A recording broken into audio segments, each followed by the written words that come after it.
The global spinach market is worth $60 billion a year. Spinach requires cool weather, constant irrigation, rich soil, and precise timing. One heat wave, and the entire crop bolts, turns bitter, and goes to seed. Every year, industrial spinach faces E. coli recalls, contamination scares, and supply chain failures. Meanwhile, a 4,000-year-old leaf grows in drought, in salt, in poor soil, in full summer heat. It self-seeds. It never needs replanting. It has 200% of your daily calcium in a single serving. A seed packet costs $3. The spinach industry hopes you never hear its name. The leaf is called Oricai, and this is the documented history of how the most resilient green ever cultivated was quietly removed from the human diet and who benefits from keeping it that way. The plant is Atriplex hortensis. It belongs to the amaranth family, the same family as beets, quinoa, and lamb's quarters. In different centuries in different countries, it has been called mountain spinach, French spinach, garden oricai, saltbush, aroche, and butter leaves. It grows between 4 and 10 feet tall, depending on the variety. It comes in green, gold, bronze, and a deep striking red that looks more like an ornamental than a food crop. But it is a food crop, one of the oldest on Earth. The leaves are broad, arrow-shaped, and tender when young. They taste similar to spinach, with a mild, slightly mineral quality that becomes earthier when cooked. Baby leaves are ready in 30 days, full-sized leaves in 40 to 55 days. Unlike spinach, Oricai does not bolt in heat. It continues producing edible foliage through the hottest months of summer. Long after every spinach plant in the same garden bed has turned bitter and gone to seed. It can be eaten raw in salads, wilted into pasta, stirred into soups, blended into smoothies, sautéed as a side dish, or used in any recipe that calls for spinach, chard, or kale. It is not a niche herb. It is not a garnish. It is a full-yield, dual-purpose, leafy green and grain crop that was a staple vegetable for more humans for more centuries than spinach has existed in the Western diet. Oricai was first cultivated approximately 4,000 years ago. Ancient Greek seeds have been found preserved in pottery fragments in the Fertile Crescent, the crescent-shaped region spanning parts of modern Iraq, Syria, Lebanon, Jordan, Israel, and Egypt. The plant was documented in ancient Egypt, cultivated across Greece and Rome, and recorded in medicinal texts throughout the classical era. By the Middle Ages, Oricai was one of the most commonly grown vegetables in all of Eurasia, from western China and India through Persia, the Ottoman territories, and across every kingdom in Europe. Oricai was a dominant leafy green. It conquered the Americas by the 17th and 18th centuries, carried by European colonists who relied on it as a heat-tolerant food source. Then something changed. In the 11th century, Arab traders brought spinach from Persia to Spain. Spinach was a novelty. It grew quickly in cool weather, and its compact leaves looked uniform in market stalls. By the 14th century, spinach had gained popularity in French and Italian courts. Catherine de' Medici famously demanded spinach at every meal when she left Florence to marry the King of France in the 16th century. Spinach had glamour. Oricai did not. By the 1700s, spinach had replaced Oricai across most of Western Europe, not because it was more nutritious, not because it was hardier, not because it tasted better, but because it fit the emerging commercial food chain. Spinach was easier to standardize, easier to package, easier to sell in controlled quantities. And critically, spinach needed to be replanted every single season. It was an annual dependency crop.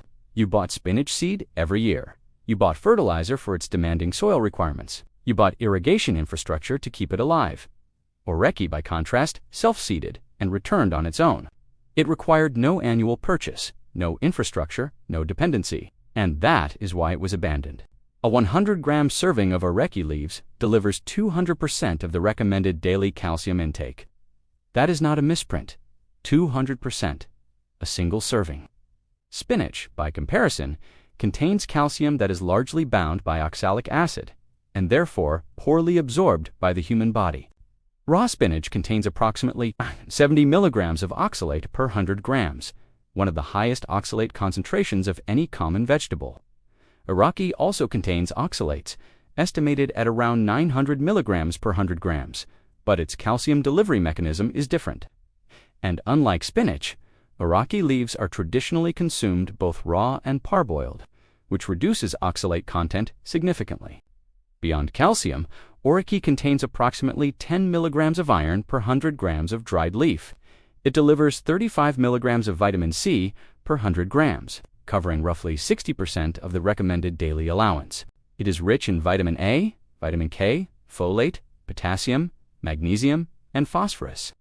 Dried Oreki seed and leaf contain approximately 17 grams of protein per 100 grams, a concentration that exceeds most leafy greens and approaches the protein density of many legumes. The global dietary supplement market is worth over $300 billion. The calcium supplement segment alone generates billions. The iron supplement market is worth approximately $3 billion and projected to reach $6.5 billion by 2034. The lycopene market, the vitamin C market, the folate market, each one represents an industry built on selling isolated nutrients in pill form. Oreki delivers nearly all of these nutrients in a single leaf. A leaf that costs nothing after the first planting because it self-seeds and returns every year without human intervention. That is not a product any supplement company wants you to discover. Spinach is fragile. That is the fact the $60 billion industry does not advertise. Spinach bolts when air temperatures exceed 75 degrees Fahrenheit. When it bolts, it sends up a flower stalk, stops producing edible leaves, and the remaining foliage turns intensely bitter. Every summer, millions of home gardeners watch this happen. The spinach subreddit, the gardening forums, the Facebook groups, they are filled with the same complaint year after year. My spinach bolted. My spinach is bitter. My spinach died in the heat. Industrial spinach faces worse problems. In September 2006, an E. coli 0157H7 outbreak traced to bagged baby spinach produced by Natural Selection Foods in California resulted in 276 confirmed illnesses, 102 hospitalizations, 31 cases of hemolytic uremic syndrome, a form of kidney failure, and between 3 and 5 deaths, depending on the source. The FDA issued a nationwide advisory telling consumers to stop eating fresh spinach entirely. The industry lost an estimated $74 million in 3 weeks. In November 2021, another E. coli 0157H7 outbreak was traced to prepackaged organic baby spinach distributed nationally. In 2025, Australian spinach was recalled across multiple states for Shiga toxin-producing E. coli contamination. The pattern is not occasional, it is structural. Large-scale spinach production relies on centralized processing facilities, pre-washed bagged products, and cold chains that span thousands of miles. Every link in that chain is a contamination risk. Oreki has never been subject to a single industrial recall. Not because it is inherently sterile, no plant is, but because Oreki was never absorbed into the industrial food system. It was never centralized, never processed in factories, never bagged and shipped across the country. It was a backyard crop. A self-seeding perennial behaving annual that grew where you planted it and came back the next year without your permission. That model does not generate revenue for seed companies, does not require fertilizer purchases, does not support cold chain logistics businesses, and does not create shelf space in grocery stores. Oreki was not forgotten. It was made irrelevant by an industry that profits from fragile, dependent crops. Growing Oreki is simpler than growing spinach. The plant tolerates USDA hardiness zones 2 through 9. It grows in full sun to partial shade. It survives drought, tolerates saline soil, and thrives in poor ground, where spinach would fail entirely. Cornell University's Growing Guide confirms that Oreki tolerates droughty soil, alkaline soil, and salt conditions that would kill most commercial greens. Sow seeds directly outdoors about 2 to 3 weeks before the last frost. Plant them 1/4 inch to 1/2 inch deep, spaced 2 inches apart in rows 12 to 18 inches apart. Germination occurs in 7 to 14 days at temperatures between 68 and 72 degrees Fahrenheit. Thin seedlings to 10 to 12 inches apart harvest baby leaves in as little as 30 days. Full-size leaves are ready in 40 to 55 days. The plant grows between 4 and 6 feet tall in most gardens, though some varieties reach 10 feet. It produces thousands of seeds per plant. If you allow even a handful of those seeds to drop, Oreki will return the following year without any replanting. Gardeners on Reddit, Facebook groups, and permaculture forums consistently report aggressive self-seeding. Some describe Oraki as almost too eager to return, appearing in garden beds, pathways, and cracks in pavement the following spring. A packet of 50 organic red Oraki seeds from Strictly Medicinal Seeds costs $2.95. Baker Creek Heirloom. Seeds sells red Oraki on rareseeds.com. Experimental Farm Network sells a Colorado naturalized variety for $4 per packet of 150 seeds. True Leaf Market sells a 1-gram organic packet for $3.14. One purchase, one season. And Oraki seeds itself into your garden permanently. You can grow it in containers on a balcony. You can grow it in raised beds. You can grow it in poor clay soil. You can grow it in coastal sand, where salt spray kills most vegetables.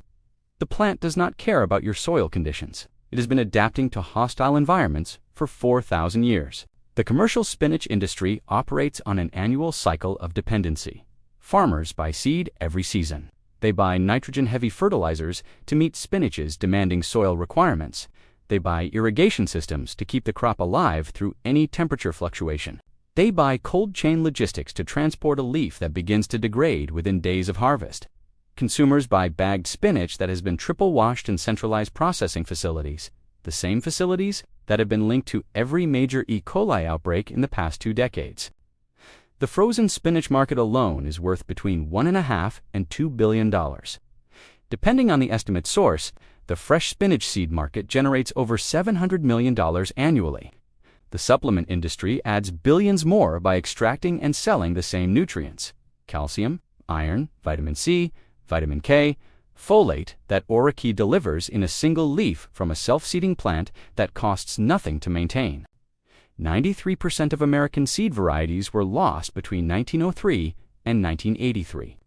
According to a study comparing the USDA seed catalog entries across those 80 years, the FAO estimates that 75% of global crop diversity has been lost since 1900.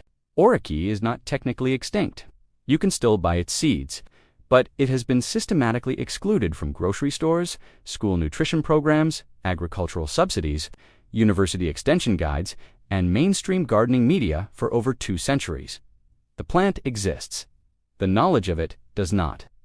And that distinction is not accidental. Oraki is still here.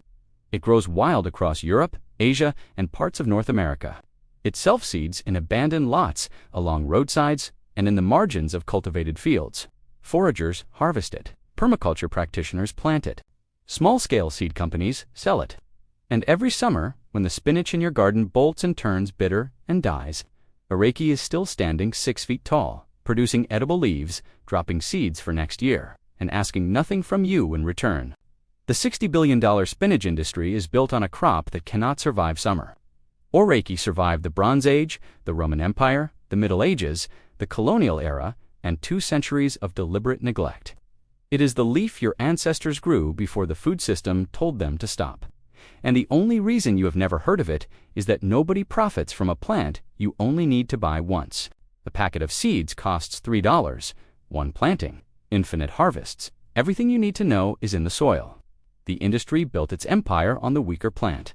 The stronger one is still waiting. If this information was useful to you, press the subscribe button. Share this with someone who grows a garden. Leave a comment below if you have ever grown Oraki, or if this is the first time you are hearing its name. We will continue documenting the crops that were erased and the systems that erased them. The archive is open.